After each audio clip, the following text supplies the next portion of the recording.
Hello friends, कैसे हो आप सब। आशा करते हैं सब लोग खुश होंगे, स्वस्थ होंगे, चुस्त तंदुरुस्त होंगे, अपने कार्यों को करते हुए लगातार आगे बढ़ने के लिए मेहनत कर रहे होंगे। फटाफट आप लोग जुड़ते चले जाइए। साइंस का आज का 30 बेहतरीन क्वेश्चन लेकर के हम आपके लिए आए हैं और वे सारे के सारे प्रश्न आपके परीक्षा के लिए अत्यंत महत्वपूर्ण है। 30 क्वेश्चन से आज हम लोग और भी कई सारे प्रश्न बनाएंगे। बहुत सारे क्वेश्चन का कलेक्शन, एक बेहतरीन क्वेश्चन का कलेक्शन आज आपके लिए हम लेकर के आए हैं और निश्चित रूप से ये सारे प्रश्न बीपीएससी के एग्जाम में आप लोगों का मदद करेगा, आप लोगों का हेल्प करेगा। और अगर लगातार आप हमारे साथ जुड़ते चले जाते हैं, हमारे साथ बने रहते हैं, साइंस के क्विज को रोज अगर आप अटेंड कर रहे हैं तो विश्वास मानिए कि आपके पास आने वाले डेली के ये 30 प्रश्न निश्चित रूप से पूरे के पूरे बीपीएससी के एग्जाम में 30 क्वेश्चन आपको सॉल्व करने में मददगार साबित होंगे। तो फटाफट आप सब जुड़ते चले जाइए। अभी जहां तक हम देख पा रहे हैं बहुत सारे स्टूडेंट जुड़ रहे हैं। Santosh Kumar Singh, hello sir. Hello ji. Premshila Kumari, good evening sir. Good evening सबको, गुड इवनिंग। फटाफट जुड़ते चले जाइए। जितने लोग जुड़ रहे हैं सब लोग चैनल को लाइक कर दें, सभी लोग सब्सक्राइब कर दें, वीडियो को लाइक कर दें। चैनल पर अगर पहली बार हो तो आप सब सब्सक्राइब कर दें। ये सारा का सारा प्रश्न आपके सारे फ्रेंड्स तक जाना चाहिए। ये मन में ना हो, दिमाग में ना हो कि वो हमारा कंपटीटर है तो हम उसको शेयर नहीं करेंगे। इस तरीके की संकीर्ण विचार को अपने मन से दूर करिए और अपने हर एक दोस्त को जो कि किसी भी स्टेट पीसीएस का तैयारी कर रहा हो, जो कि किसी भी कॉम्पिटिटिव एग्जाम का तैयारी कर रहा हो, उन सब में जिन जिन प्रतियोगिता परीक्षाओं में विज्ञान के प्रश्न रहते हैं उन सारे प्रश्नों का कलेक्शन आज हम आपके लिए लेकर के आए हैं। और ये सीरीज जो लगातार आपको मिल रहा है बीपीएससी 67 के प्रीलिम्स एग्जाम तक जो आपको मिलेगा, ये आपके बीपीएससी के लिए रामबाण औषधि की तरह साबित होगा और इससे आप निश्चित रूप से अधिकांश प्रश्नों का उत्तर सही सही दे पाएंगे। जो लोग हमारे साथ जुड़ गए हैं, संतोष कुमार सिंह, प्रेमशिला कुमारी, किम जोंग, बिहार शरीफ वाले, नमस्कार। नमस्कार जी सबको। Avinash Kumar, good evening. Santosh Kumar, good evening. Manish Kumar Jha, good evening. फटाफट आप लोग अपने फ्रेंड्स तक वीडियो को शेयर कर दीजिए। उसके बाद हम कुछ क्वेश्चन आपके लिए शुरू करने जा रहे हैं। बस कुछ ही देर में प्रश्नों का सिलसिला शुरू होगा और ज्यादा देर लंबा ना कर करके इस सेशन को हम लोग बहुत शॉर्ट में निकालेंगे। 45 to 50 मिनट का यह सेशन होगा, लेकिन यह आपके बीपीएससी के में पूछे जाने वाले 30 प्रश्नों के लिए बिल्कुल शानदार होने जा रहा है। तो फटाफट आप लोग जुड़ जाइए, अपने फ्रेंड्स तक शेयर कर दीजिए, किन्हीं का कोई क्वेश्चन ना छूटे। लाइव सेशन देखने का मजा ही कुछ और होता है। जो आप लाइव सेशन देखोगे उसका मजा ही कुछ और होता है। स्ट्रीम्ड वीडियो तो खैर आप देख ही सकते हैं बाद में, अगर लाइव देखते हैं वीडियो को तो बहुत सारा चीज सीखने को मिलता है और बहुत सारी जानकारी आप यहां से प्राप्त कर रहे हैं। तो ये वीडियो आपके लिए निश्चित रूप से है, क्योंकि अगर आप बीपीएससी की तैयारी कर रहे हैं या फिर किसी अदर स्टेट पीसीएस की या फिर और भी बिहार एसआई की अगर आप तैयारी कर रहे हैं या फिर और वो सारे एग्जाम जो कि जीएस बेस्ड हैं, उनमें से किसी भी प्रतियोगिता परीक्षा की अगर आप तैयारी कर रहे हो तो ये आज का वीडियो बेहतरीन रूप से आपके लिए है। आप इसको देखेंगे। सभी लोगों को गुड इवनिंग। सभी लोगों को good evening. Good evening. Avinash Kumar, good evening. Santosh Kumar, good evening. Manish Kumar Jha, good evening. Anjali Priya, good evening. Mohammad Juel Haque, नमस्कार। Avinash Kumar, good evening. Pujendra Kumar, good evening. Payal Jha, good evening. Stuti Kumari, good evening. Payal Jha, good evening. चलिए आज का सेशन शुरू करते हैं। आज का सेशन शुरू करने से पहले हम सभी एक अच्छे व्यक्ति बन करके निकले। सबसे पहले अपनी पर्सनालिटी को हम लोग बेहतर करें, अपने मन को संकीर्णताओं से दूर करें और हम समाज में लोगों को एक अच्छा रास्ता, एक अच्छा डायरेक्शन लोगों को दे सके, उस काबिल हम अपने आप को हम सभी बनाने का प्रयास करेंगे, उस लायक हम सभी अपने आप को बनाएंगे। किसी ने बहुत अच्छी बात कही है कि इंसानियत जो होती है वो सबसे आगे की चीज होती है। तो एक बात आपसे हम शेयर करना चाहेंगे, कहीं पर धर्म बनते हैं, कहीं ईमान बनते हैं, कहीं पर हिंदू, सिख, ईसाई, कहीं मुसलमान बनते हैं। मेरे महफिल में आकर देखा है मेरे दोस्त, यहाँ सिर्फ और सिर्फ इंसान बनते हैं और इंसान बनते हैं। यहाँ पर इंसान बनाने का सिलसिला और आप अपनी प्रतियोगिता परीक्षा में सफल हो, इन्हीं शुभकामनाओं के साथ आज का सेशन हम शुरू करते हैं। चलिए पहला क्वेश्चन जो आप अपने स्क्रीन पर देख पा रहे हैं वह क्वेश्चन है, ध्यान से देखेंगे और इसका आंसर करेंगे। क्वेश्चन है आपके स्क्रीन पर, अमाशय खुलता है। अमाशय जो होता है हमारे पाचन तंत्र का एक भाग है जो किस में खुलता है? फटाफट कमेंट में आप लोग आंसर देते चले जाएंगे कि अमाशय जो होता है वो किसमें खुलता है। चलिए सभी लोगों को गुड इवनिंग, जितने बच्चों ने गुड इवनिंग कहा है आप सारे लोगों को गुड इवनिंग। इस प्रश्न का आंसर दीजिए, अमाशय किसमें खुलता है? अमाशय जिसे हम लोग इंग्लिश में स्टमक कहते हैं, अमाशय को हम लोग इंग्लिश में स्टमक कहते हैं, यह स्टमक किसमें ओपन होता है? ऑप्शन है आपके सामने कोलन, दूसरा ऑप्शन है आपके सामने ग्रास नली, तीसरा ऑप्शन है ग्रहणी, चौथा ऑप्शन है मलाशय। इंग्लिश में अगर देखा जाए तो the stomach opens in colon, oesophagus, in the duodenum, और चौथा ऑप्शन है रेक्टम। इसमें से आपको आंसर बताना है। फटाफट कमेंट कर करके आंसर बताएंगे। हाथ में कॉपी और पेन लेकर के आप लोग बैठिएगा, बहुत सारे और भी इंफॉर्मेशन हम आपको देते चले जाएंगे वीडियो के माध्यम से। इन क्वेश्चन से हम लोग और भी कई सारे क्वेश्चन तैयार करेंगे, बनाएंगे। कहने के लिए 30 क्वेश्चन, लेकिन कम से कम 100+ क्वेश्चन आज हम इस वीडियो के माध्यम से आपको देंगे, इंफॉर्मेशन देंगे। पेन और कॉपी आपके हाथ में रहना चाहिए। पहला क्वेश्चन आपके सामने है, स्टमक किसमें खुलता है? अगर हम लोग फिगर से समझना चाहें तो हमारा जो मुख गुहा है वो इस तरीके से हम लोगों के ग्रास नली में खुलता है, ओसोफेगस में खुलता है। यहां हो गया मुख गुहा, ये हो गया ओसोफेगस, और ओसोफेगस खुलता है हम लोगों के अमाशय में, स्टमक में। और स्टमक जो होता है वह किसमें खुलता है? तो स्टमक हम लोगों का खुलता है छोटी आंत के अंदर, स्मॉल इंटेस्टाइन के अंदर। तो आपसे प्रश्न पूछा जा रहा है कि यह अमाशय छोटी आंत में खुलता है, तो छोटी आंत के किस भाग से जुड़ा हुआ रहता है? तो फ्रेंड, छोटी आंत का जो पहला भाग है इसको हम लोग ड्यूडेनम कहते हैं, छोटी आंत का दूसरा भाग है उसे जेजुनम कहते हैं, और छोटी आंत का जो तीसरा भाग है उसे हम लोग इलियम कहते हैं। अब आपके सामने आंसर हमने बता दिया, आप इसमें से बताइए राइट आंसर जो होगा वो क्या होगा। तो इस क्वेश्चन का जो राइट आंसर होगा वो होगा ग्रहणी, जिसे इंग्लिश में हम लोग क्या कहते हैं? ड्यूडेनम। तो duodenum is the right answer of this question, यानी क्वेश्चन नंबर 1 का आंसर होगा सी। जितने लोगों ने सी आंसर किया है उन लोगों का बिल्कुल ही सही है। सी आंसर करने वाले सारे स्टूडेंट का जवाब जो है वो सही है। चलिए दूसरे क्वेश्चन की तरफ हम लोग आगे बढ़ते हैं। एक क्वेश्चन इसी से हम आपसे राइज करते हैं, उसको आप बताइएगा। यहां पर जो छोटी आंत है, छोटी आंत जो है वो किस में ओपन होती है? तो छोटी आंत ओपन हो जाती है यहां पर बड़ी आंत में, लार्ज इंटेस्टाइन में। यानी स्मॉल इंटेस्टाइन जो है वो लार्ज इंटेस्टाइन के अंदर में क्या होती है? ओपन होती है। तो मेरा प्रश्न आपसे है कि लार्ज इंटेस्टाइन का, बड़ी आंत का जो भाग अपेंडिक्स में खुलता है उसको हम लोग क्या कहते हैं? लार्ज इंटेस्टाइन का, बड़ी आंत का वह कौन सा भाग है जो अपेंडिक्स, अपेंडिक्स आप लोग जान रहे हो बॉडी का क्या है? वेस्टिजियल ऑर्गन है, बेकार का अंग है जिसकी कोई आवश्यकता, कोई उपयोग हमारे लिए नहीं है। 2 अंग मनुष्य में वेस्टिजियल ऑर्गन में काउंट होता है, एक एक्सटर्नल पिन्ना जो कान का बाहरी भाग है, और दूसरा अपेंडिक्स। तो यह अपेंडिक्स लार्ज इंटेस्टाइन के किस भाग से जुड़ा हुआ है? फटाफट कमेंट बॉक्स में आप सब आंसर देते जाएंगे, फटाफट आंसर देते जाएंगे। पहला क्वेश्चन का सी जिन लोगों ने बोला है उनका आंसर सही है। मेरा क्वेश्चन आपसे है कि अपेंडिक्स बड़ी आंत के किस भाग से जुड़ा हुआ है? अपेंडिक्स बड़ी आंत के किस भाग से जुड़ा हुआ है?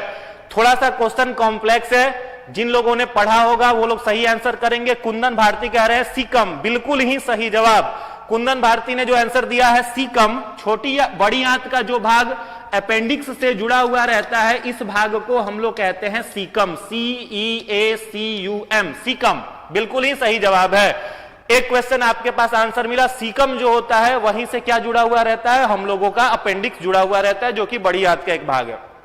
चलिए अगले क्वेश्चन की ओर हम लोग आते हैं। आज का दूसरा क्वेश्चन आपके लिए है, कार्बोहाइड्रेट का पाचन कौन करता है? मोस्ट रिपीटेड क्वेश्चन है, कई बार एग्जाम में पूछा हुआ है कि कार्बोहाइड्रेट जो है, जो हम लोग भोजन के रूप में अपने शरीर में लेते हैं, उसका पाचन कौन सा एंजाइम करता है? ऑप्शन में है एमाइलेज, दूसरा ऑप्शन है लाइपेज, तीसरा ऑप्शन है न्यूक्लिएज, चौथा ऑप्शन है trypsin. Carbohydrate is digested by which enzyme? Amylase, lipase, nuclease and trypsin. फटाफट कमेंट बॉक्स में आंसर बताएंगे, फटाफट। मिस्टर जॉर्नी कह रहे हैं बी, प्रेमशिला कुमारी का आंसर ए आ रहा है, बाकी लोगों का आंसर अभी नहीं आ रहा है। फटाफट कमेंट कर करके आंसर बताएंगे। प्रियंका सिंह कह रही हैं ए, पायल झा सीकम, सीकम अब दूसरा था आंसर। राजा कुमार ए कह रहे हैं, कुंदन भारती ए, चंदा झा बी, राजा कुमार ए, और भी बाकी लोग इसका आंसर करिए। कार्बोहाइड्रेट किस चीज का पाचन करता है? कार्बोहाइड्रेट जो है वो किस चीज का पाचन करने का काम करता है? तो देखिए कार्बोहाइड्रेट जो है वो डाइजेशन किसका कार्बोहाइड्रेट का डाइजेशन कौन करेगा? तो कार्बोहाइड्रेट का डाइजेशन करने वाला जो एंजाइम है उसे हम लोग कहते हैं एमाइलेज। कार्बोहाइड्रेट का डाइजेशन करने वाला एंजाइम कौन सा है? एमाइलेज। तो जिन लोगों ने ए आंसर करा है बिल्कुल सही है। चलो मेरा दूसरा क्वेश्चन आपके लिए है कि फैट का इमल्सिफिकेशन, फैट जिसे वसा कहते हैं, वसा का पायसीकरण कौन सा एंजाइम करता है? ऑप्शन यही चारों आपके सामने है, एमाइलेज, लाइपेज, न्यूक्लिएज और ट्रिप्सिन। वसा के पाचन के लिए उत्तरदायी कौन सा एंजाइम है? एमाइलेज, लाइपेज, न्यूक्लिएज या ट्रिप्सिन? फटाफट कमेंट कर करके आंसर बताइए। वसा के पाचन के लिए रिस्पॉन्सिबल कौन सा एंजाइम है? Which enzyme is responsible for digestion of fat? Lipase answer आने लगा, कुछ लोग ट्रिप्सिन भी कह रहे हैं, कुछ लोग लाइपेज, ट्रिप्सिन। कंफ्यूज्ड हैं, बहुत सारे बच्चे कंफ्यूज्ड हैं। देखिए बिल्कुल आसान है, यहां पर एमाइलेज जो लिखा हुआ है ये तो आपके सामने आ गया आंसर कि यह कार्बोहाइड्रेट का डाइजेशन करता है। Carbohydrate is digested by enzyme. अगर आपसे पूछा जाए वसा, फैट का डाइजेशन कौन करेगा? तो फैट का डाइजेशन करता है लाइपेज, यानी फैट का इमल्सिफिकेशन कौन करेगा? लाइपेज करेगा। तीसरा क्वेश्चन आपके लिए है, which enzyme is help in digestion of protein? Protein का पाचन इनमें से कौन सा एंजाइम करता है? ऑप्शन यही चार है, ऑप्शन यही चार है। क्वेश्चन है मेरा, प्रोटीन के डाइजेशन के लिए रिस्पॉन्सिबल कौन सा एंजाइम है? फटाफट आंसर करिए। प्रोटीन के डाइजेशन के लिए रिस्पॉन्सिबल एंजाइम, निश्चित रूप से यह क्वेश्चन एग्जाम में आने ही आने वाला है। इनमें से जो चार ऑप्शन से हम क्वेश्चन जनरेट कर रहे हैं इसमें से कोई ना कोई क्वेश्चन आना ही आना है, इसलिए ध्यान से इसको बनाएंगे। प्रोटीन के डाइजेशन के लिए कौन सा एंजाइम जिम्मेवार है? प्रोटीन का पाचन कौन सा एंजाइम करता है? ट्रिप्सिन आंसर आने लगा, बच्चे ट्रिप्सिन कह रहे हैं, कुछ लोग डी कह रहे हैं। प्रोटीन का पाचन ट्रिप्सिन करता है। उज्जवल कुमार ट्रिप्सिन, पूजा कुमारी ट्रिप्सिन, चंदा झा ट्रिप्सिन कह रहे हैं, स्तुति कुमारी डी, सुबोध सागर सी, एसके ट्रिप्सिन, अरशद नवाज कह रहे हैं लाइपेज फॉर प्रोटीन। बिल्कुल सही जवाब है। ट्रिप्सिन जो होता है यह किस चीज का पाचन करता है? प्रोटीन। तो प्रोटीन के पाचन के लिए रिस्पॉन्सिबल जो एंजाइम है वो ट्रिप्सिन है। जितने भी लोग वीडियो देख रहे हैं, पहला काम तो आप करिए कि इंफॉर्मेशन जो हम आपको बता रहे हैं कॉपी में लिखते जाइए। दूसरा आप काम करिए कि आपके जितने भी फ्रेंड्स हैं सब तक वीडियो को आप लोग शेयर कर दीजिए और एक बार लाइक जरूर वीडियो को कर दीजिए। बहुत ही बेहतरीन क्वेश्चन आज मैं आपके लिए लेकर के आया हूं, तो वीडियो को जरूर आप सब लाइक कर दें और अपने फ्रेंड्स तक शेयर कर दें। प्रोटीन, न्यूक्लिएज जो है वो किस चीज का डाइजेशन करता है? अगर यह प्रश्न आपसे पूछा जाए तो न्यूक्लिएज जो है यह रिस्पॉन्सिबल है न्यूक्लिक एसिड के डाइजेशन के लिए। अगर आपसे पूछा जाए न्यूक्लिक अम्ल का पाचन कौन करेगा, तब हो जाएगा न्यूक्लिएज। तो चार प्रश्न मैंने आपको यहां से बताया।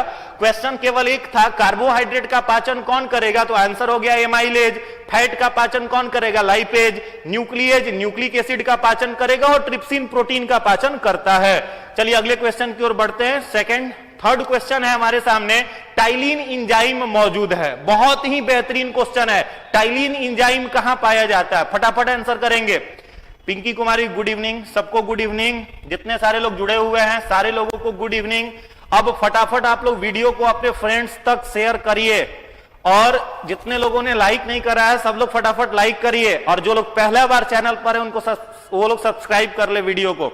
चलिए फटाफट देखते हैं, टाइलिन एंजाइम किस में मौजूद रहता है? गैस्ट्रिक जूस में रहता है या इंटेस्टाइनल जूस आंतरस में रहता है या फिर पित्तरस बाइल जूस में होता है या फिर हमारे सलाइवा में लार में पाया जाता है? किस में पाया जाता है टाइलिन एंजाइम? कमेंट बॉक्स में फटाफट आंसर। सारे बच्चों का डी आ रहा है, डी डी डी सलाइवा, बच्चे सलाइवा लिख रहे हैं। जितने लोगों ने सलाइवा लिखा है सबका आंसर बिल्कुल ही सही है। टाइलिन जो है वो कहां पर पाया जाता है? हम लोगों के सलाइवा में। टाइलिन एंजाइम जो है यह हम लोगों के सलाइवा में, लार में पाया जाता है। टाइलिन एंजाइम किस में रहेगा? लार में। चलो दूसरा क्वेश्चन हम आपसे पूछते हैं, फटाफट कमेंट करके आंसर बताएंगे। लार जो होता है सलाइवा, इसका पीएच मान कितना होता है? सलाइवा का पीएच मान कितना होता है? फटाफट कमेंट कर करके आप आंसर बताएंगे। आपको हम हिंट कर देते हैं कि सलाइवा जो होता है वो एसिडिक नेचर का होता है, अम्लीय अवस्था में पाया जाने वाला पदार्थ है सलाइवा, लार। और यह सलाइवा कितना पीएच का होता है ये आप लोग आंसर में बताएंगे। कुछ लोग 6.5 कह रहे हैं। सर तेजी से बताइए, एकदम तेजी से ही बता रहे हैं। सलाइवा का पीएच आप लोग बताते जाइए। सलाइवा का पीएच कितना होगा? सलाइवा का पीएच फ्रेंड 6.5 से लेकर के 6.8 तक वेरी करता है, ठीक है। तो सलाइवा का पीएच हो गया 6.5 से 6.8। चलो इसी से तीसरा क्वेश्चन हम आपसे पूछते हैं, आंत जो है, आंत जिसको इंटेस्टाइनल जूस कहते हैं, इसमें कौन सा एंजाइम पाया जाता है? आंत में कौन सा एंजाइम पाया जाता है? फटाफट कमेंट कर करके आंसर बताइए। आंत में कौन सा एंजाइम पाया जाता है? तो फ्रेंड्स, आंत के बारे में अगर आपसे पूछा जाए तो यहां पर एंजाइम का नाम आपको याद रखना है सक्कस इंटेरिकस। सक्कस इंटेरिकस नामक एंजाइम कहां पर पाया जाता है? आंत में, ठीक है। और यह क्या काम करता है? सक्कस इंटेरिकस का फंक्शन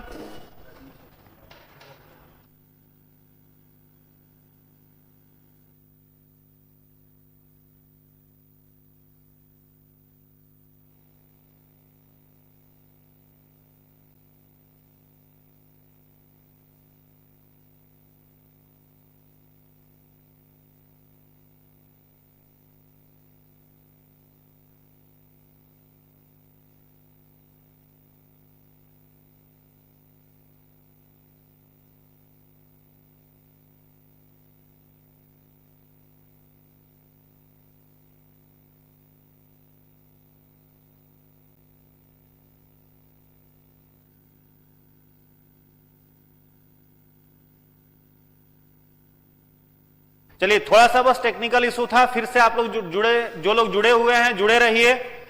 थोड़ा सा टेक्निकल इशू था, चलिए थोड़ा सा टेक्निकल इशू था। चलिए क्वेश्चन देखते हैं, टाइलिन किस में पाया जाने वाला एंजाइम है? तो आंसर हो गया आपका लार में, सलाइवा में। आंत रस में कौन सा एंजाइम पाया जाता है? तो नाम याद रखना है सक्कस इंटेरिकस। आंत रस में कौन सा एंजाइम पाया जाता है? तो सक्कस इंटेरिकस नामक एंजाइम पाया जाता है। गैस्ट्रिक रस जो है, इसको स्रावित कौन करता है? तो अगर पूछा जाए आपसे कि गैस्ट्रिक रस, तो गैस्ट्रिक रस एंजाइम है, स्रावित कौन करेगा? तो कोई ग्रंथि ही करेगी। तो कौन सी ग्रंथि स्रावित करती है? उस ग्रंथि का नाम है जठर ग्रंथि। और यह जठर ग्रंथि पाई कहां पर जाती है? तो हम लोगों के अमाशय में पाई जाती है। अमाशय में पाई जाने वाली जो ग्रंथि है, उस ग्रंथि का नाम है जठर ग्रंथि। और यह जठर ग्रंथि क्या स्रावित करती है? जठर रस या गैस्ट्रिक रस स्रावित करती है। एक और मेरा क्वेश्चन आपसे है, अमाशय का आकार कैसा होता है? अमाशय स्टमक जो होता है, उसका शेप, उसका आकार कैसा है? फटाफट कमेंट बॉक्स में आंसर बताएं। अमाशय का आकार कैसा है? अमाशय का शेप जो होता है वो कैसा है? फटाफट कमेंट कर करके आंसर बताइए। तो देखिए, स्टमक का अगर आपसे पूछा जाए आकार कैसा होता है, शेप कैसा होता है, तो फ्रेंड्स जान लो, यह क्वेश्चन कई बार एग्जाम में पूछा है। Stomach is J shaped structure. अमाशय का आकार कैसा होता है? जे आकार का होता है। तो इस एक क्वेश्चन से हमने कई सारे प्रश्न आपको बताए। एक बार दोबारा रिकॉल करिए, गैस्ट्रिक जूस कौन स्रावित करता है? जठर ग्रंथि। जठर ग्रंथि कहां होती है? अमाशय में। आंत रस में कौन सा एंजाइम होता है? सक्कस इंटेरिकस। लार का पीएच कितना होता है? 6.5 से 6.8 के बीच में हो सकता है, यानी यह एसिडिक होता है, अम्लीय होता है। और यह जो प्रश्न था टाइलिन एंजाइम में किस में मौजूद रहता है? तो वो सलाइवा में, लार में मौजूद रहता है। चलिए अगले प्रश्न की तरफ आते हैं। नेक्स्ट क्वेश्चन हम आपके सामने है, इनमें से कौन सा पौधा कीटभक्षी है? इंसेक्टिवोरस। कीटभक्षी का मतलब होता है इंसेक्टिवोरस। इंसेक्टिवोरस, कीटभक्षी। चलिए फटाफट आप लोग इसका आंसर बताइए, इनमें से कौन सा पौधा कीटभक्षी है? इनमें से कौन सा पौधा कीटभक्षी है? सोनी कुमारी डी कह रही हैं, रिंकी कुमारी डी, प्रियंका सिंह ए, एसके ऑल, शोभा भारती, नस्पाती कह रहे हैं, अजय कुमार डी। क्लियर नहीं दिख रहा है, मोबाइल का रेजोल्यूशन बढ़ाइए, क्लियर दिखेगा। सी ए सी सी, बहुत सारे लोग कंफ्यूज हो रहे हैं इसमें, सी और ए के बीच में स्टूडेंट लोग कंफ्यूज हो रहा है। चलो इसमें बताना है आपको, इंसेक्टिवोरस प्लांट कौन है? जो कीड़े मकोड़ों को खाता है वह पौधा कौन है? कीड़े मकोड़ों को खाने वाले पौधा का नाम आपको बताना है। तो इसमें से सभी, इनमें से सभी जो भी प्लांट का नाम आप सामने देख रहे हैं, निपेथिस, ड्यूसिडिया या फिर यूट्रिकुलेरिया, और भी कई सारे प्लांट हो सकते हैं। जैसे दो प्लांट के बारे में एकदम आपके एग्जाम में पूछता है, दो प्लांट का नाम आप याद कर लोगे। पहला प्लांट हो गया पीचर प्लांट, और एक दूसरा बहुत ही फेमस प्लांट है जिसका नाम है वेनस फ्लाई ट्रैप। दो पौधा का नाम याद कर लोगे, पहला पीचर प्लांट और दूसरा एक पौधा है जिसका नाम है भेनस फ्लाई ट्रैप। ये दो पौधे कैसे होते हैं? कीटभक्षी। यानी 3 प्लांट का नाम आपके सामने है और ये 2 प्लांट और 5 पौधे कैसे होते हैं? कीटभक्षी, जो कीड़े मकोड़ों को खाते हैं, प्रकाश संश्लेषण नहीं करते। चलिए आज का 5वां क्वेश्चन है। 5वां प्रश्न है, मनुष्य में कितने प्रकार के दांत पाए जाते हैं? मनुष्य में कितने प्रकार के दांत पाए जाते हैं? मनुष्य में कितने प्रकार के दांत पाए जाते हैं? फटाफट कमेंट कर करके आंसर बताइए। दोस्तों तक जरूर इस वीडियो को आप शेयर कर दीजिए ताकि ज्यादा से ज्यादा लोगों तक यह वीडियो पहुंच सके। मनुष्य में कितने प्रकार के दांत पाए जाते हैं? तो सब लोग जान रहे हो, 4 प्रकार के दांत मनुष्य में पाए जाते हैं। कौन कौन से वो दांत हैं? पहला जो दांत होता है उसे हम लोग कहते हैं इंसीजर। पहला जो दांत होता है इसे हम लोग कहते हैं इंसीजर। दूसरा प्रकार का जो दांत होता है इसे कहते हैं हम लोग केनाइन। तीसरा जो टीथ होता है इसको हम लोग कहते हैं प्री मोलर। और चौथा जो टीथ होता है इसे हम लोग कहते हैं मोलर। ये 4 प्रकार के दांत हम लोगों में पाए जाते हैं। ठीक है, तो 4 प्रकार के दांत मनुष्य में है। एक प्रश्न आपको और हम बताना चाहेंगे, आपसे पूछा जा सकता है कि मनुष्य का दांत के आधार पर और क्या क्या नाम हो सकता है? तो ह्यूमन बॉडी में दांत कितनी बार आता है? 2 बार। इसलिए मनुष्य को द्विदंती भी कहा जाता है। इंग्लिश में डिफोडोंट कहते हैं। डिफोडोंट किसका नाम हो गया? ह्यूमन का ही, क्योंकि जन्म के बाद दांत 2 बार आता है। एक बार मिल्क टीथ, दूसरी बार permanent teeth. That's why we all are diphyodont organism. दूसरा आपसे प्रश्न पूछ सकता है, मनुष्य को और किन नाम से आप जान सकते हो दांत के आधार पर? तो एक हेट्रोडोंट भी वर्ड ह्यूमन को दिया जाता है, जिसे हिंदी में विषम दंती कहते हैं। आप देख रहे हो 4 प्रकार का दांत है, इसलिए मनुष्य का नाम दिया जाता है विषम दंती, हेट्रोडोंट। ठीक है, तो ह्यूमन को ही हेट्रोडोंट भी कहा जाता है। चलिए आज के छठे क्वेश्चन की तरफ हम लोग बढ़ते हैं। छठा क्वेश्चन आपके सामने है, ऑक्सेनोमीटर का उपयोग किसमें किया जाता है? फटाफट आंसर बताएंगे। ऑक्सेनोमीटर का उपयोग किसमें किया जाता है? ऑप्शन है प्रकाश संश्लेषण का दर मापने के लिए, वृद्धि मापने के लिए। किसकी वृद्धि? तो पौधों की वृद्धि।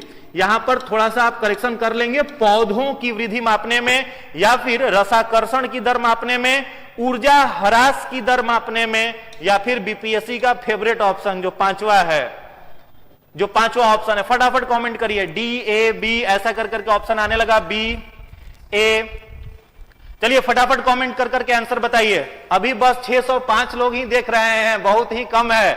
हम जितना एक्सपेक्ट किए हैं, चलो 621 हुआ, और बढ़ाइए, और बढ़ाइए, और लोगों तक शेयर करिए वीडियो को, तब और मजा आने वाला है। बम्पर क्वेश्चन आपके लिए आज हम लेकर के आए हैं, और भी जबरदस्त क्वेश्चन आपके सामने लेकर के आएंगे अगर आपका सपोर्ट रहा। चलिए, ऑक्सेनोमीटर का उपयोग किसमें किया जाता है? फटाफट आप आंसर बताइए इसका। तो फ्रेंड्स, इसका राइट आंसर जो होगा वो होगा बी, पौधों के वृद्धि को मापने के लिए। प्लांट का जो लेंथ होता है, उस लेंथ का मेजरमेंट करने के लिए हम लोग किसका उपयोग करते हैं? ऑक्सेनोमीटर का उपयोग करते हैं। यह प्रश्न पूछा हुआ है स्टेट पीसीएस का, इसको आप लोग ध्यान से देखेंगे। चलिए अगले क्वेश्चन की तरफ आते हैं। आज का 7वां प्रश्न है, ध्वनि उत्पादक यंत्र निम्न में से कौन सा है? हमारे शरीर में, जैसा हम अभी आपके सामने बोल रहे हैं, तो मेरा यह आवाज कहां से उत्पन्न हो रहा है, कहां से प्रोड्यूस हो रहा है, वो आपको आंसर में बताना है। ऑप्शन में है लैरिंग्स, फेरिंग्स, ट्रैकिया, या इनमें से कोई नहीं, या फिर बीपीएससी का फेवरेट 5वां ऑप्शन। चलो फटाफट आंसर बताओगे। यस सर, और बी आ रहा है, फिर ए आ रहा है, ऐसे कर करके आंसर आ रहा है। चलिए फटाफट फटाफट बताते जाइए। ए बी, ए के बीच में आप लोग कंफ्यूज हो रहे हैं। चलिए फटाफट इसका आंसर बताइए। ए, संजना कुमारी ये कह रही हैं। वाह वाह, बहुत अच्छा, बहुत अच्छा, शानदार। चलिए फटाफट इसमें देखिए, ध्वनि उत्पादक यंत्र क्या है? तो देखिए, हम लोगों का आवाज जो है, साउंड जो है, यह प्रोड्यूस कहां से होता है? तो साउंड प्रोड्यूस हम लोगों के बॉडी में होता है लैरिंग्स से। कहां से होता है? लैरिंग्स से। हमारा यहां जो गर्दन है, गर्दन का ये वाला भाग जिसे कंठ द्वार कहते हैं या एडम एप्पल कहते हैं, यहीं पर पाया जाता है लैरिंग्स, जिसे स्वर यंत्र कहते हैं, और यहीं से हमारी आवाज जो होती है वो प्रोड्यूस होती है। अब आपसे पूछा जाए, यहां पर 3 ऑप्शन है, ए, सी और B. Option number A, B और सी। आपसे प्रश्न है कि इन तीनों में से कौन सा भाग हमारे पाचन तंत्र का हिस्सा है? क्वेश्चन है, हमारे पाचन तंत्र का हिस्सा इनमें से कौन सा है? लैरिंग्स है, या फिर फेरिंग्स है, या फिर ट्रैकिया है? फटाफट आंसर करिए, फटाफट आंसर करिए। पाचन तंत्र का भाग इनमें से कौन सा है? लैरिंग्स है, फेरिंग्स है या फिर ट्रैकिया है? पाचन तंत्र का भाग कौन सा है? लैरिंग्स, फेरिंग्स या ट्रैकिया? तो इसका राइट आंसर क्या हो जाएगा? फेरिंग्स। हमारे पाचन तंत्र का हिस्सा इनमें से कौन हो गया? फेरिंग्स हो जाएगा। लैरिंग्स जो है वो किसका हो गया? रेस्पिरेटरी सिस्टम का। ट्रैकिया भी रेस्पिरेटरी सिस्टम का। चलो आज का 8वां प्रश्न देखते हैं। अनॉक्सी श्वसन में कुल कितना एटीपी तैयार होता है? अनॉक्सी श्वसन में कुल कितना एटीपी तैयार होता है? अनॉक्सी श्वसन का मतलब यहां पर है अनऑक्सी, जिसमें ऑक्सीजन का उपयोग नहीं किया जाता है, यानी यहां पर आप कह सकते हैं फॉर्म्ड इन ऑक्सीजन ब्लड। यहां पर अनऑक्सी ना होकर के ऑक्सी हो जाएगा। थोड़ा सा क्वेश्चन को सुधार लेंगे। यहां पर क्वेश्चन है अनऑक्सी ना होकर के क्या हो जाएगा? ऑक्सी। ऑक्सी श्वसन में कुल कितना एटीपी बनता है? ऑक्सी श्वसन यानी जब हम लोग एरोबिक रेस्पिरेशन करते हैं तो कितना एटीपी तैयार होता है? जब हम लोग एरोबिक रेस्पिरेशन करते हैं तो कुल कितना एटीपी तैयार होता है? बताइए। 2 एटीपी, 6 एटीपी, 8 एटीपी या 38 एटीपी? इनमें से क्या होगा? तो ऑक्सी श्वसन जो है, ऑक्सीजनेटेड जो हम लोग रेस्पिरेशन करते हैं, एरोबिक वायवीय श्वसन करते हैं, उसमें एटीपी जो होता है, ग्लाइकोलाइसिस और क्रेब साइकिल जब दोनों को मिला देते हैं तो कितना मोल एटीपी तैयार होता है? 38 मोल एटीपी तैयार होता है। चलो अगला क्वेश्चन है, क्वेश्चन नंबर 9। पौधों में श्वसन कैसे होता है? पौधे किस अंग से श्वसन करते हैं? जाइलम के द्वारा या फ्लोएम के द्वारा, स्टोमाटा के द्वारा या क्लोरोफिल के द्वारा? फटाफट आंसर बताइए। पौधे रेस्पिरेशन किससे करते हैं? पौधों में रेस्पिरेशन करने के लिए बिल्कुल बिल्कुल जो लोग 38 एटीपी बता रहे हैं सबका सही आंसर है। जो लोग 38 एटीपी बता रहे हैं सबका सही आंसर है। एक बार वीडियो को जोरदार तरीके से लाइक कर दीजिए, अपने फ्रेंड्स के बीच में शेयर कर दीजिए, बार बार कहना ना पड़े। फटाफट शेयर करिए और आंसर देते जाइए। कमेंट बॉक्स में लिखने का प्रयास सब लोग करो। जितना ज्यादा आप कमेंट बॉक्स में लिखेंगे उतना ही चीजें आपको याद होती चली जाएंगी। चलो क्वेश्चन है आपके सामने, पौधों में श्वसन करने वाला कौन सा अंग है? तो इसका जो राइट आंसर है वो राइट आंसर क्या हो जाएगा? स्टोमाटा। स्टोमाटा। स्टोमाटा जो होता है उसके द्वारा पौधे क्या करते हैं? श्वसन करते हैं। एक क्वेश्चन मेरा आपसे है, पौधों में जल का आपूर्ति करने के लिए कौन सा उत्तरदायी है? पौधों में वाटर जो होता है उसके ट्रांसपोर्टेशन के लिए इनमें से कौन सा पार्ट काम करता है? क्या जाइलम करता है या फिर फ्लोएम करता है या क्लोरोफिल करता है या स्टोमेटा करता है? आंसर बताइए। पौधों में जल का ट्रांसपोर्ट कौन करता है? तो आंसर क्या हो जाएगा? जाइलम। याद रखना है, जल मतलब जाइलम, जल मतलब जाइलम। फ्लोएम किस चीज का ट्रांसपोर्टेशन करता है? तो फूड। फ्लोएम मतलब फूड, और प्लांट का फूड क्या होता है? तो ग्लूकोज या फिर कार्बोहाइड्रेट। इसका ट्रांसपोर्ट कौन करता है? फ्लोएम करता है। ठीक है। और स्टोमाटा जो है यह क्या काम करता है? तो पौधों में श्वसन का काम करता है। या फिर पूछा जाए आपसे कि पौधों में जल के अवशोषण का केंद्र कौन सा है? Site of absorption of water in plants. एक प्रश्न है मेरा आपसे, site of absorption of water in plant, पौधों में जल के अवशोषण का केंद्र कौन सा है? तो इसका आंसर आप क्या दोगे? तो इसका आंसर भी हो जाएगा स्टोमाटा। तो 4-5 इंफॉर्मेशन आपको मिला। जाइलम वाटर को कंडक्ट करेगा, फ्लोएम जो है वो फूड को करेगा, स्टोमाटा जो है वो जल के अवशोषण का भी केंद्र है और पौधों में श्वसन का भी काम करता है, और क्लोरोफिल जो होता है ये भोजन को बनाने में, प्रकाश संश्लेषण में मदद करता है। चलिए अगले क्वेश्चन की ओर बढ़ते हैं। Question number 10। सर्वग्राही कौन से रुधिर वर्ग का होता है? सर्वग्राही माने किसी को देने का मामला नहीं है, बस सबसे क्या करेगा? ले सकता है, किसी का भी ब्लड ग्रुप ले सकता है। यानी 4 प्रकार के जो ब्लड ग्रुप है, ए है, बी है, ए बी है और ओ है, ये 4 प्रकार के ब्लड ग्रुप होते हैं। तो इनमें से कौन सा ब्लड ग्रुप किसी का भी रक्त ले सकता है? इनमें से कौन सा ब्लड ग्रुप किसी से भी रक्त ले सकता है? इसके बारे में बताइए। ए या ओ या बी या ए बी ओ बी या ए? इसमें फटाफट आप लोग आंसर बताते चले जाइए। क्वेश्चन नंबर 10 का आंसर फटाफट दीजिए। क्वेश्चन नंबर 10 का आंसर कमेंट बॉक्स में आने लगा है आंसर। सर्वग्राही जो रक्त समूह है यह किसे कहा जाता है? तो सर्वग्राही कहा जाता है किसे? एबी को। एबी ब्लड ग्रुप जो है यह किसी से भी रक्त को क्या कर सकता है? ले सकता है, लेकिन देगा किसको? तो एबी को ही देता है, सभी को नहीं दे सकता है। एक मेरा क्वेश्चन और आपसे है, इसको हम लोग कहते हैं सर्वग्राही। सर्वग्राही को हम लोग इंग्लिश में कहते हैं यूनिवर्सल एक्सेप्टर, किसी से भी ले सके। एक क्वेश्चन आप बताना कि हमारे बॉडी में कौन सा ब्लड ग्रुप है जो यूनिवर्सल डोनर है, यानी वो किसी को भी दे सकता है, ले नहीं सकता, किसी को भी दे सकता है, तो universal donor blood group friends किसका कौन सा होता है? ओ होता है। तो अगर आपसे पूछा जाए सर्वदाता, सर्वलेवता नहीं, ग्राही नहीं, सर्वदाता, सर्वदाता ब्लड ग्रुप कौन सा है? ओ है, यूनिवर्सल डोनर। और वहीं पर ए बी जो है यह कैसा ब्लड ग्रुप है? सर्वग्राही, सबका यह ले सकता है। तो 10 का राइट आंसर हो जाएगा ए। चलिए क्वेश्चन नंबर 11 की तरफ आते हैं। 11 नंबर क्वेश्चन है, ईईजी मशीन का उपयोग किसको नापने में किया जाता है? ईईजी मशीन का उपयोग किस चीज के मेजरमेंट में किया जाता है?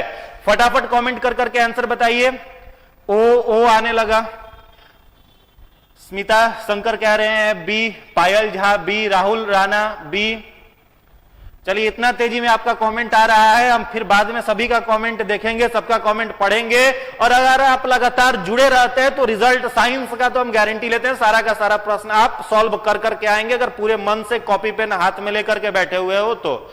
चलो ईईजी मशीन देखिए, ईईजी जो लिखा हुआ है इसका फुल फॉर्म होता है इलेक्ट्रो इनसेफेलोग्राफ। ईईजी जो लिखा हुआ है इसका फुल फॉर्म होता है इलेक्ट्रो इनसेफेलोग्राफ। तो जो बच्चे थोड़ा सा बस दिमाग लगाएंगे वो लोग इसका आंसर दे देंगे। आप लोग कई बार कंफ्यूज होकर के इसका आंसर मारते हो लंग्स, फेफड़े के बारे में आप मार देते हो, लेकिन गलत है। इलेक्ट्रो इनसेफेलो, तो इनसेफेलो जो है वो किसके अध्ययन को कहा जाता है? तो ब्रेन के अध्ययन को, मस्तिष्क के अध्ययन को क्या कहा जाता है? इनसेफोलॉजी। ठीक है, तो ईईजी है यहां पर, इसलिए इसका सही आंसर क्या हो जाएगा? मस्तिष्क। ईईजी मशीन के द्वारा किसका अध्ययन करा जाता है? मस्तिष्क की गतिविधियों को देखने के लिए ईईजी मशीन का उपयोग किया जाता है। चलो एक मेरा क्वेश्चन आपसे है, ईसीजी मशीन, अगर आपसे क्वेश्चन पूछे ईसीजी इलेक्ट्रोकार्डियोग्राफ, ईसीजी का मतलब electro, C for cardio and G for graph, तो इलेक्ट्रोकार्डियोग्राफ डिवाइस और machine is used to detect what? ठीक है, किस चीज को डिटेक्ट करने में इसका उपयोग किया जाता है? चलिए फटाफट बताइए। हार्ट आंसर आने लगा, बिल्कुल सही जवाब है। ईसीजी मशीन का उपयोग किसकी गतिविधियों को देखने के लिए करा जाता है? तो इसका राइट आंसर हो जाएगा हार्ट। ठीक है, हार्ट के फंक्शन को देखने के लिए ईसीजी मशीन और ईईजी मशीन का उपयोग मस्तिष्क के कार्यों को देखने के लिए। क्वेश्चन नंबर 12 की तरफ आते हैं। हीमोग्लोबिन किसका महत्वपूर्ण घटक है? यानी ब्लड के किस भाग में हीमोग्लोबिन होता है? क्या यह आरबीसी में होता है? क्या यह डब्ल्यूबीसी में होता है? क्या यह प्लेटलेट्स में होता है, या फिर प्लाज्मा में होता है, या फिर प्रोटोप्लाज्मा में होता है? फटाफट आंसर करेंगे। हीमोग्लोबिन किस में पाया जाता है? हीमोग्लोबिन एक लौह अयस्क है जिसकी कमी से एनीमिया नामक रोग हो जाता है। अगर पूछा जाए आपसे कि एनीमिया बीमारी रक्त में किस चीज की कमी से होती है, तो हीमोग्लोबिन की कमी से होती है, जिसके कारण शरीर में ऑक्सीजन और कार्बन डाइऑक्साइड का आदान प्रदान डिस्टर्ब हो जाता है। तो हीमोग्लोबिन किस में पाया जाएगा, आपको आंसर बताना है। तो देखो हमारे रक्त का रंग कैसा है? लाल है। किसके कारण है? तो इसी हीमोग्लोबिन के कारण है। और इस हीमोग्लोबिन को हम लोग डिनोट किससे करते हैं? तो HB से। हीमोग्लोबिन को डिनोट करा जाता है किस चीज से? HB से। तो इसका राइट आंसर क्या हो जाएगा? ए हो जाएगा, आरबीसी। आरबीसी में हीमोग्लोबिन पाया जाता है, बाकी किन्हीं में नहीं, ना तो डब्ल्यूबीसी में, नहीं प्लेटलेट्स में, नहीं प्रोटोप्लाज्म में। ठीक है, तो 12 का आंसर हो जाएगा ए। चलिए अगला क्वेश्चन की तरफ आते हैं। Question number 13। लाल रक्त कणिकाएं आरबीसी किस नाम से जानी जाती है? बहुत ही शानदार और लाजवाब क्वेश्चन है, ध्यान से इसका आंसर देंगे, निश्चित रूप से सही आप बताओगे, निश्चित रूप से सही बताओगे। ये सारे लेक्चर हम ले चुके हैं और उसका वीडियोस YouTube पर सर के चैनल पर डाला हुआ है, वहां से भी जाकर के आप मेरा क्लास इसका देख सकते हैं और सारे इंफॉर्मेशन आपको मिल जाएंगे। आरबीसी जो है इनमें से किस नाम से जाना जाता है? आरबीसी का क्या नाम है? तो देखिए आरबीसी जो है उसे किस नाम से जाना जाता है? इरिथ्रोसाइट्स। आरबीसी को क्या कहते हैं? इरिथ्रोसाइट्स। इरिथ्रो का मतलब होता है कलरफुल, इरिथ्रो का मीनिंग होता है कलरफुल, और साइट्स का मतलब होता है सेल, रंगीन कोशिका। इरिथ्रोसाइट्स किसे कहते हैं? आरबीसी को। ल्यूकोसाइट्स किसे कहा जाता है? तो याद रखोगे ल्यूकोसाइट्स किसे कहते हैं हम लोग? डब्ल्यूबीसी को। और यहां पर जो तीसरा लिखा हुआ है थ्रोम्बोसाइट्स, ये कहा जाता है प्लेटलेट्स को। तो चलो इतना सारा इंफॉर्मेशन आपको मिला। इरिथ्रोसाइट्स आरबीसी को, ल्यूकोसाइट्स डब्ल्यूबीसी को, थ्रोम्बोसाइट्स प्लेटलेट्स को। कभी अब ब्लड आप चेक कराओगे अपना तो जो रिपोर्ट डॉक्टर देता है वो वहां डब्ल्यूबीसी, आरबीसी और प्लेटलेट्स नहीं लिखा रहता है, वहां पर वो क्या लिखा हुआ देता है, वहां पर लिखा रहेगा इरिथ्रोसाइट्स। तो समझ लेना बात आरबीसी की हो रही है, या फिर अगर लिखा हुआ रहे थ्रोम्बोसाइट समझ लेना बात प्लेटलेट्स की हो रही है, या फिर अगर ल्यूकोसाइट्स लिखा हुआ हो तो बात डॉक्टर किसका करना चाह रहा है, डब्ल्यूबीसी का। चलिए नेक्स्ट क्वेश्चन है आपके सामने, क्वेश्चन नंबर 14। मानव रुधिर का पीएच क्या होता है? चलिए आंसर फटाफट दीजिए। मानव रुधिर का पीएच, कमेंट रुका हुआ है, फटाफट आंसर दीजिए। मानव रुधिर का पीएच क्या होता है? What is the pH value of human blood? What is the pH value of human blood? मानव रुधिर का पीएच कितना होता है? थोड़ा सा हिंट आपको दे देते हैं कि मानव का जो रक्त होता है वह किस नेचर का होता है? बेसिक, क्षारीय होता है। और सब लोग जान रहे हो कि 7 से अगर कम किसी का पीएच हो तो वो हो जाता है अम्लीय। अगर किसी का पीएच 7 के बराबर हो, इक्वल टू 7 हो, तो वो हो जाता है न्यूट्रल। और अगर किसी का भी पीएच 7 से अधिक हो, 7 से अधिक अगर किसी का पीएच हो तो वो हो जाता है आपका बेसिक, क्षारीय हो जाता है। तो चलो इतना तो सब लोग जान रहे हो, 6ठी 7वीं क्लास में पढ़े होंगे। ब्लड का एग्जैक्ट पीएच आपसे पूछा जा रहा है, तो राइट आंसर इसका क्या होगा? 7.4। रक्त का पीएच मान पावर ऑफ हाइड्रोजन, पीएच मतलब पावर ऑफ हाइड्रोजन, तो रक्त का जो पावर ऑफ हाइड्रोजन होता है वो होता है 7.4। रक्त कैसा सॉल्यूशन है? तो आपको याद रखना है blood is a colloidal solution. रक्त कैसा विलयन होता है? तो कोलोइडल विलयन होता है। यह भी प्रश्न पूछा हुआ है। रक्त कैसा विलयन है? कोलोइडल। कोलोइडल का मतलब क्या? वैसा चीज जिसे हम लोग फिल्टर पेपर पर छान नहीं सके, वो चीज जिसे को फिल्टर पेपर पर छाना नहीं जा सके उस विलयन को कहा जाता है कोलोइडल। तो रक्त को छानने के लिए किसका उपयोग किया जाता है? तो ब्लड को छानने के लिए हम लोग उपयोग करते हैं एक इंस्ट्रूमेंट का, एक मशीन का उपयोग हम लोग करते हैं जिसको डायलिसिस मशीन कहते हैं। डायलिसिस मशीन के द्वारा रक्त को छाना जाता है।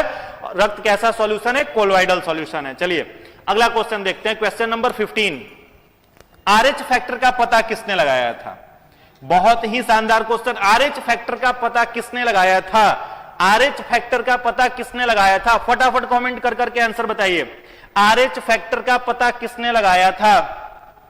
आरएच फैक्टर का पता किसने लगाया था? देखो अब जिसके ब्लड ग्रुप में आप सुनते होंगे किसी का ब्लड ग्रुप पॉजिटिव है, किसी का ब्लड ग्रुप निगेटिव है। कोई आपको कर कहता होगा यार मेरा तो AB निगेटिव ब्लड ग्रुप है, या कोई कहता होगा यार मेरा A पॉजिटिव ब्लड ग्रुप है। तो पॉजिटिव और निगेटिव वाला मामला क्या है? जिसके भी ब्लड ग्रुप में ये आरएच फैक्टर पाया जाता है उसका ब्लड ग्रुप होता है पॉजिटिव, और जिसके ब्लड ग्रुप में यह आरएच फैक्टर नहीं होता उसका ब्लड ग्रुप होता है निगेटिव। तो बताना है आपको कि यह आरएच फैक्टर जो है इसके बारे में पता लगाने वाले वैज्ञानिक जो थे वो कौन थे? फटाफट कमेंट कर करके इसका आंसर बताइए। इसका जो राइट आंसर निकल करके आ रहा है वो होगा लैंडस्टीनर। एक वैज्ञानिक थे जिनका नाम था लैंडस्टीनर। उन्होंने आरएच फैक्टर के बारे में पता लगाया था। साथ ही साथ अगर आपसे पूछा जाए फ्रेंड, आरएच फैक्टर का तो पता लैंडस्टीनर ने लगाया ही था।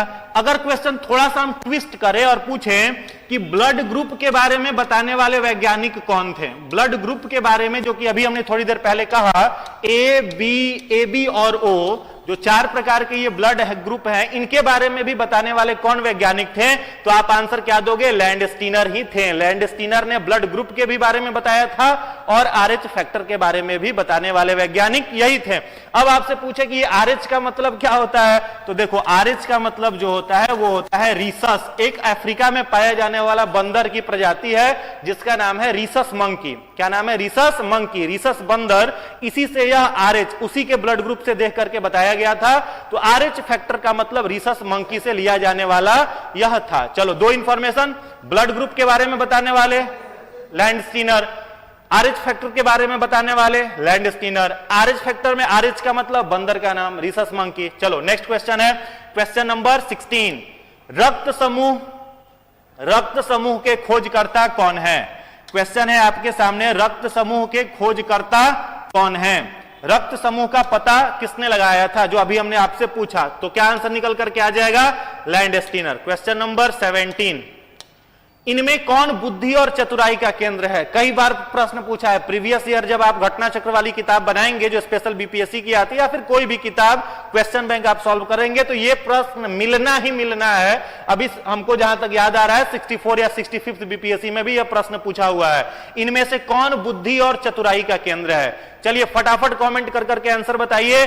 फ्रेंड्स तक वीडियो को जरूर पहुंचा दीजिए, और एक बार सब लोग, जितने लोगों ने लाइक नहीं किया है, फटाफट लाइक करें, पहले लाइक करें, और बेहतरीन क्वेश्चन आपके लिए लेकर के आए हैं। चलिए, इनमें से कौन बुद्धि और चतुराई का केंद्र है? एंजॉय करिए, सेशन को एंजॉय करिए, मजे लेकर के बताइए, ज्ञान भी बढ़ेगा, मजा भी आएगा। चलो फटाफट आंसर बताओ, इनमें से कौन बुद्धि और चतुराई का केंद्र है? कुछ लोग सेरिबेलम कह रहे हैं, जो कि गलत आंसर है। इसका सही आंसर क्या होगा? सेरिब्रम। हाँ, बिल्कुल सही जवाब है। जो लोग सेरिब्रम कह रहे हैं उनका आंसर बिल्कुल ही सही है। सेरिबेलम कहने वाले लोगों का आंसर गलत है। चलो 2-3 क्वेश्चन और पूछने वाले, ऐसे छोड़ेंगे नहीं, जान ही रहे हो हमको। चलो एक क्वेश्चन और बता दो। सेरिबेलम जो होता है, प्रश्न आपसे है कि सेरिबेलम क्या काम करता है? फटाफट आंसर दीजिए। सेरिबेलम का क्या काम है? बुद्धि और चतुराई का केंद्र सेरिब्रम, लेकिन सेरिबेलम का क्या कार्य है? बिल्कुल कमेंट बॉक्स में जो बच्चे लिख रहे हैं बैलेंस करना, हमारे शरीर को बैलेंस करने का काम कौन करता है? तो सेरिबेलम करता है। अगर कोई व्यक्ति अल्कोहल पी ले, जो कि अपने बिहार में तो बंद ही है, तो उसके मस्तिष्क का कौन सा भाग कार्य नहीं करता, निष्क्रिय हो जाता है, तो वो सेरिबेलम ही हो जाता है। तो उसको पूरी दुनिया नाचती हुई दिखाई देती है। नाचता बेचारा खुद है, लेकिन दुनिया उसको दिखाई देती है नाचती हुई। तो उसका यह सेरिबेलम जो होता है वो डैमेज हो जाता है। शरीर को बैलेंस करने का काम किसका? सेरिबेलम का। बुद्धि और चतुराई का केंद्र कौन? सेरिब्रम। मेडुला का अगर आपसे काम पूछा जाए तो याद रखोगे, यह श्वसन के दर को नियंत्रित करता है। श्वसन दर को नियंत्रित करने का काम किसका है? मेडुला का है। नियंत्रित करने का काम मेडुला का है। एक बार में एक स्वस्थ व्यक्ति कितना बार रेस्पायरेट करेगा? तो 15 से 17 बार, जो नॉर्मल रेस्पायरेशन का रेट है, इनहेलेशन और एक्सहेलेशन का, वो नियंत्रित कौन करता है? तो यही मेडुला ऑब्लेंगाटा करता है। एक और क्वेश्चन चलो लगे हाथ बता ही दो। क्वेश्चन अगर आपसे पूछा जाए कि मानव मस्तिष्क का कौन सा भाग सबसे बड़ा होता है? मानव मस्तिष्क का कौन सा भाग सबसे बड़ा होता है? फटाफट कमेंट करिए। सबका कमेंट देख रहे हैं हम, फटाफट कमेंट करिए। मानव मस्तिष्क का कौन सा भाग सबसे बड़ा होता है? मानव मस्तिष्क का कौन सा भाग बड़ा होता है? लिखा हुआ है, ऑप्शन यही है, इसी ऑप्शन में बताना है। मानव मस्तिष्क का कौन सा भाग सबसे बड़ा है? तो राइट आंसर होगा सेरिब्रम ही सबसे बड़ा भाग है। मानव मस्तिष्क का सबसे बड़ा भाग सेरिब्रम, और यह सेरिब्रम मस्तिष्क के किस भाग का हिस्सा है? अग्र मस्तिष्क। कौन सा मस्तिष्क? अग्र मस्तिष्क। फोर ब्रेन इसको कहते हैं।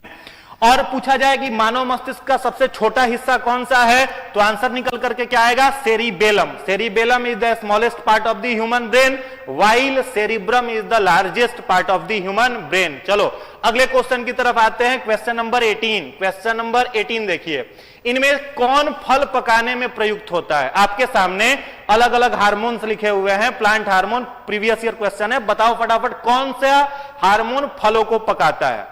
Which hormone is responsible for ripening of fruits? Which hormone is responsible for ripening of fruit? कुछ लोग सी कह रहे हैं, देखते हैं कि सही आंसर क्या है। इथिलीन, इथिलीन, फटाफट। वाह, प्रिया भारती सी कह रही हैं, सुबोध सागर सी कह रहे हैं। चलिए सबका कमेंट जबरदस्त आ रहा है। हाँ, आज के सेशन में अगर 30 में 30 जिसने सही कर दिया, निश्चित मानो एकदम बीपीएससी है, उसका फाइनल है, एक सीट उसका रिजर्व्ड है इस बार। ठीक है, चलो इनमें से कौन सा फल पकाने में प्रयुक्त होता है? तो फल पकाने वाला जो हार्मोन है वो है एथिलीन। कौन सा है? एथिलीन। तो जिन लोगों ने सी आंसर टिक किया है, बिल्कुल सही जवाब है। एक क्वेश्चन मेरे तरफ से आपके लिए, बोनस पॉइंट। चलो बताओगे कौन सा हार्मोन पेड़ पौधों की लंबाई बढ़ाने का काम करता है? पेड़ पौधों की लंबाई बढ़ाने वाला हार्मोन कौन सा है? ऑप्शन यही 4, ऑक्सिन, जिब्रेलिन, एथिलीन और साइटोकाइनिन। ऑप्शन है ऑक्सिन, जिब्रेलिन, एथिलीन और साइटोकाइनिन, पेड़ पौधों की लंबाई को बढ़ाने वाला हार्मोन। कमेंट करिए फटाफट फटाफट कमेंट बॉक्स में। फलों, पेड़ पौधों की लंबाई को बढ़ाने वाले हार्मोन का नाम, पेड़ पौधों के लंबाई को बढ़ाने वाले हार्मोन का नाम। चलो आंसर निकल करके आ रहा है ऑक्सिन। ऑक्सिन क्या काम करता है? तो प्लांट में ग्रोथ करता है। It is called growth promoting hormone. अगर आपसे पूछा जाए कि यार जिब्रेलिन लिखा हुआ है, कई लोग सोच में पड़े होंगे क्या काम करता है, तो याद रखोगे यह डोरमेंसी को तोड़ता है। किसकी डोरमेंसी को तोड़ता है? सीड के। सीड को ग्रो करने का काम कौन करता है? जिब्रेलिन। सीड के डोरमेंसी को तोड़ता है। इथिलीन जानी गए फल को पकाने वाला हार्मोन है। ये बेचारा डी चुपचाप बैठा हुआ है मुंह बना करके, इसका भी कुछ बता ही देते हैं। तो यह जो है साइटोकाइनिन, यह कोशिका विभाजन का काम करेगा।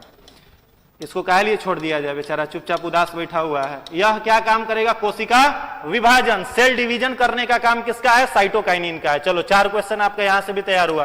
क्वेश्चन नंबर 19 के तरफ आते हैं। 19 है, गैस के रूप में पाया जाने वाला कौन सा हार्मोन है? एक ही पौधा का हार्मोन है, बाकी सब लिक्विड है। एक ही पौधा का हार्मोन है जो गैसियस स्टेट में पाया जाता है, उस हार्मोन का नाम बताइए। चलिए फटाफट कमेंट देख रहे हैं सभी का कमेंट देख रहे हैं, फटाफट आंसर दीजिए, फटाफट आंसर दीजिए। गैस के रूप में पाया जाने वाला हार्मोन, चलो आंसर आने लगा। D, ethylene. इथिलीन इथिलीन बिल्कुल सही जवाब है। जितने लोगों ने इथिलीन कहा है उन सबको बहुत बहुत बधाई हो। इथिलीन जो है वो इसका राइट आंसर है। गैस के रूप में पाया जाने वाला इकलौता प्लांट हार्मोन कौन सा है? इथिलीन है। चलिए नेक्स्ट क्वेश्चन की तरफ बढ़ते हैं। अगला क्वेश्चन हमारे सामने है 20 नंबर। किस हार्मोन के अधिक स्राव से जाइगेंटिज्म नामक रोग होता है? किस हार्मोन के अधिक स्रावित होने के कारण जाइगेंटिज्म एक रोग है जिसका नाम है जाइगेंटिज्म। कई जगह पर जाइगेंटिज्म न लिख करके इस रोग को एक्रोमीगेली भी लिखा हुआ रहेगा। जाइगेंटिज्म या एक्रोमीगेली भी लिखा हुआ रहेगा। बतिया इज सेम। जाइगेंटिज्म और एक्रोमीगेली दोनों एक ही बीमारी है, एक ही रोग है। यह किस हार्मोन के ज्यादा सेक्रेट होने से होता है? आंसर आने लगा ग्रोथ हार्मोन, ए डी। कुछ लोग डी कह रहे हैं, कुछ लोग बी कह रहे हैं, कुछ लोग ए कह रहे हैं। सब जवाब तो आप ही लोग दे रहे हैं। चलिए देखिए, ग्रोथ हार्मोन, यह इस रोग में होता क्या है समझो। जाइगेंटिज्म डिजीज में मनुष्य के हड्डियों की लंबाई जरूरत से ज्यादा बढ़ जाती है। जो हड्डी है जरूरत से ज्यादा बढ़ जाता है। कुछ लोगों को देखोगे ताड़ के पेड़ जैसा दिखेगा, लंबा ज्यादा होता है। कुछ लोगों को देखोगे शॉर्ट हाइट का रहता है, जिसको हम लोग बौना कहते हैं। तो जो बौना है वो भी रोग है, और जो जरूरत से ज्यादा हाइट का है वो भी रोग है। तो जो जरूरत से ज्यादा हाइट का है उस रोग को कहा जाता है जाइगेंटिज्म, और जो जरूरत से ज्यादा कम हाइट का है उसको कहा जाता है ड्वार्फिज्म। तो दोनों यह काम को नियंत्रित करने का जो हार्मोन है वह है वृद्धि हार्मोन। ग्रोथ हार्मोन ही जरूरत से ज्यादा लंबाई को बढ़ा देता है, जिसे जाइगेंटिज्म कहते हैं। इस रोग में क्या होगा? हाइट जो होगा वो जरूरत से ज्यादा बढ़ जाएगा। अगर यह हार्मोन अधिक के जगह पर कम स्रावित हो तो कौन सा रोग हो जाएगा? याद रखोगे, ड्वार्फिज्म। कौन सा रोग? ड्वार्फिज्म। ग्रोथ हार्मोन के कम सेक्रेट होने से ड्वार्फिज्म, अधिक सेक्रेट होने से एक्रोमीगेली या जाइगेंटिज्म। अगला क्वेश्चन नंबर 21 फटाफट आंसर दीजिए। क्वेश्चन नंबर 21 फटाफट आंसर दीजिए। सीएनजी का मुख्य घटक क्या है? निम्नलिखित में से सीएनजी का मुख्य घटक क्या है? हम देख रहे हैं कमेंट, फटाफट कमेंट करिए। अभिजीत कुमार कह रहे हैं ए, विकास कुमार कह रहे हैं ए, अजय कुमार सी। आज का सेशन जितने लोगों ने देखा है और जितने लोगों ने पूरा 30 में 30 सही आंसर किया है, बिल्कुल उनका सीट जो है वो रिजर्व है। साइंस उनका बेहतर है, साइंस जो है वो उनका बेहतर है निश्चित रूप से। तो चलिए फटाफट बताइए इसका आंसर कि सीएनजी का मुख्य घटक क्या है? सीएनजी का मुख्य घटक, सीएनजी का मतलब क्या होता है? Compressed natural gas.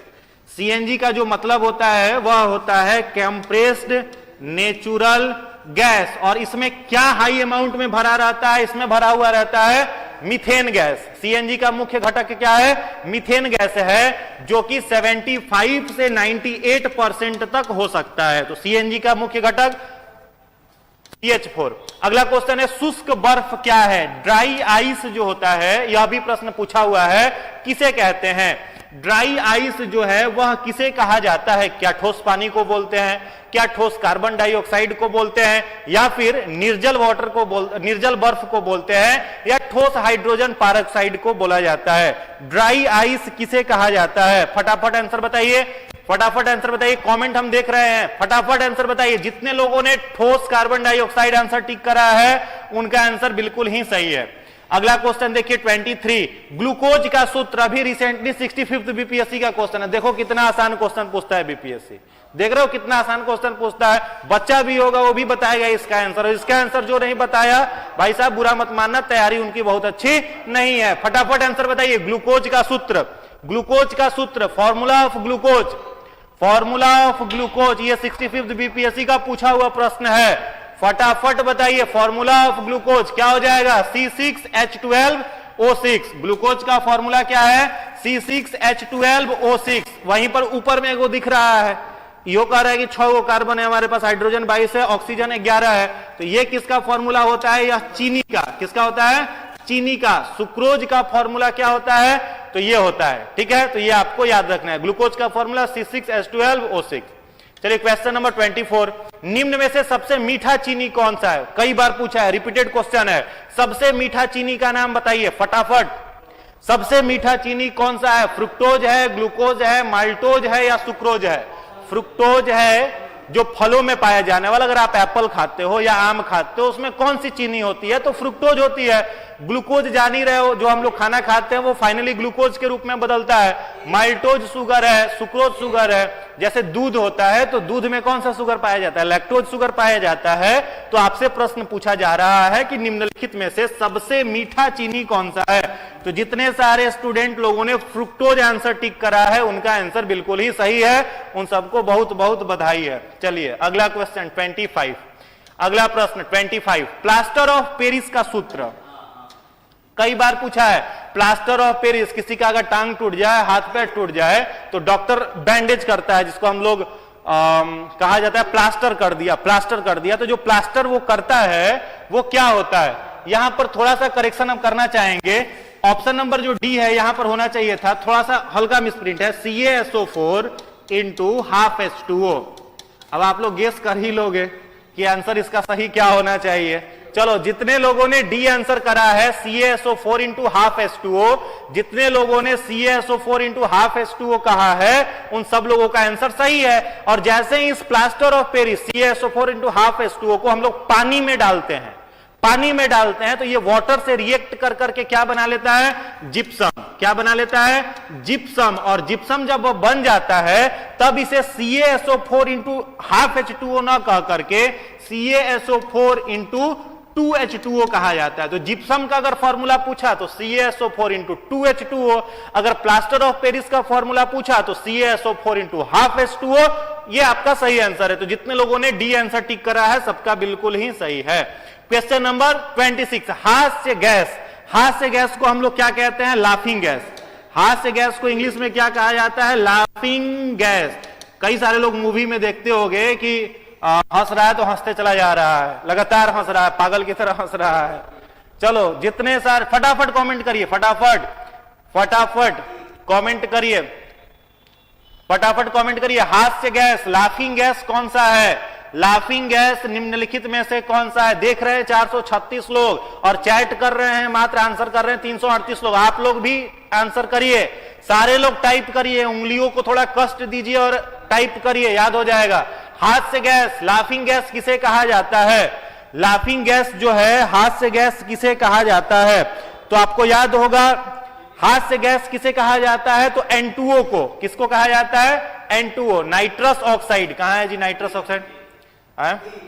D, nitrous oxide, N2O। हास्य गैस किसे कहा जाता है? N2O। एक और क्वेश्चन इससे याद कर लो। क्वेश्चन पूछता है कि हास्य गैस का खोज किसने किया था? नाइट्रस ऑक्साइड का खोज किसने किया था? तो एक वैज्ञानिक थे जिनका नाम था प्रिस्टले। क्या नाम था? प्रिस्टले। तो प्रिस्टले नामक वैज्ञानिक ने हास्य गैस का खोज किया था। चलिए अगला क्वेश्चन देखिए 27, भारी जल का रासायनिक सूत्र क्या है? भारी जल का रासायनिक सूत्र क्या है? फटाफट कमेंट करिए, भारी जल का रासायनिक सूत्र क्या है? भारी जल का रासायनिक सूत्र हम थोड़ा सा हिंट कर देते हैं, ड्यूट्रस ऑक्साइड। क्या होता है? ड्यूट्रस ऑक्साइड। अब इसमें फॉर्मूला है, खोज लो। ड्यूट्रस ऑक्साइड का मतलब क्या हुआ? D2O।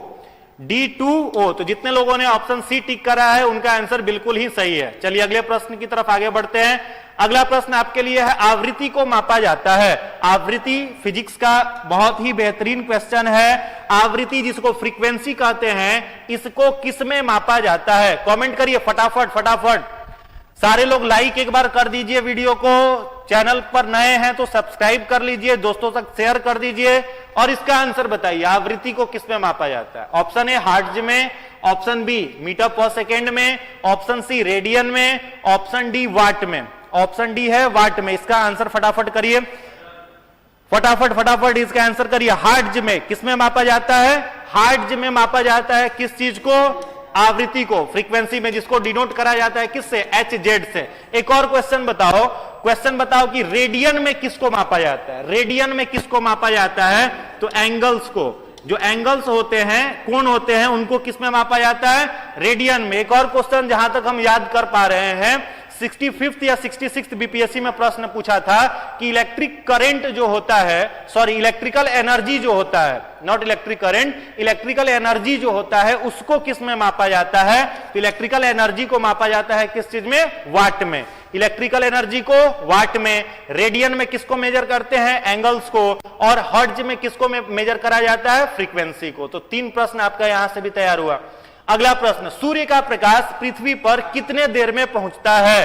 बीपीएससी का सबसे ज्यादा क्लेम किया हुआ यह क्वेश्चन है, सारे लोगों ने इस पर क्लेम किया था। यह प्रश्न हम आपके लिए लेकर के आए हैं, एक बार आप इसका राइट आंसर बताएंगे। सूर्य का प्रकाश पृथ्वी पर कितने देर में पहुंचता है? क्या वह 5 मिनट में आता है, 6 मिनट में आता है, 8 मिनट में आता है, या फिर 10 मिनट में आता है?